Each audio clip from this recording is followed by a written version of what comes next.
नमस्कार दोस्तों, हमारी आज की कहानी है समझदारी।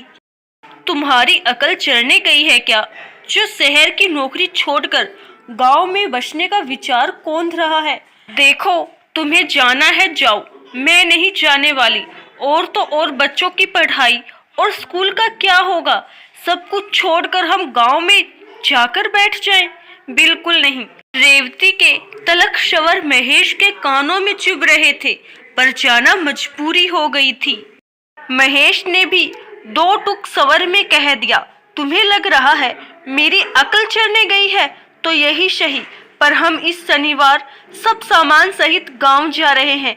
ये मेरा आखिरी फैसला है। तुम काम का सामान बांध लेना, बाकी सामान यहाँ बेचकर चले जाएंगे।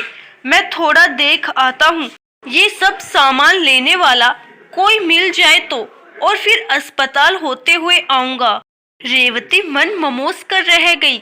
गांव आने के बाद भी रेवती के तेवर कम ना हो रहे थे।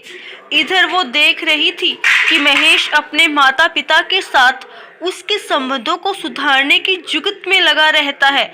बात बात पर कहता, रेवती हमारा अपना कहने को कौन ही है, तुम भी देख रही हो। शहर में ही मेरी तबीयत बिगड़ने लगी थी, कल को कुछ हो गया होता तो इनके अलावा और हमारा कहने को ही कौन। महेश बच्चों को पास के ही स्कूल में दाखिला करवाकर पिता के साथ खेती करने में जुट गया था। वो दिन बे दिन कमजोर होता जा रहा था। 5 महीने ही गुजरे होंगे कि महेश एक दिन चक्कर खाकर गिर पड़ा।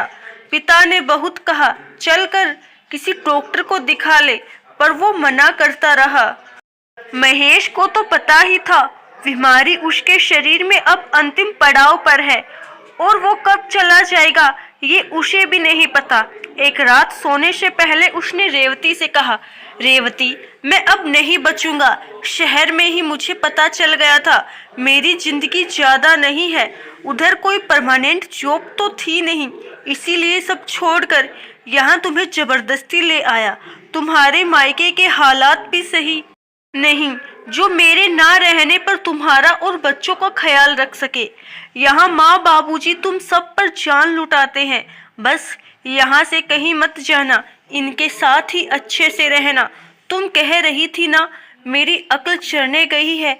सच ये है कि अभी अकल से ही काम लेकर यहाँ आया हूँ, ताकि सबके साथ तुम लोग खुल मिलकर मेरे जाने के बाद भी अच्छे से रह सको। ये कैसी बहकी बहकी बातें कर रहे हो? सो जाओ, कुछ नहीं होगा तुम्हें। रेवती महेश की बात सुन घबराते हुए बोली। महेश उसकी तरफ देख मुस्कुराते हुए सो गया।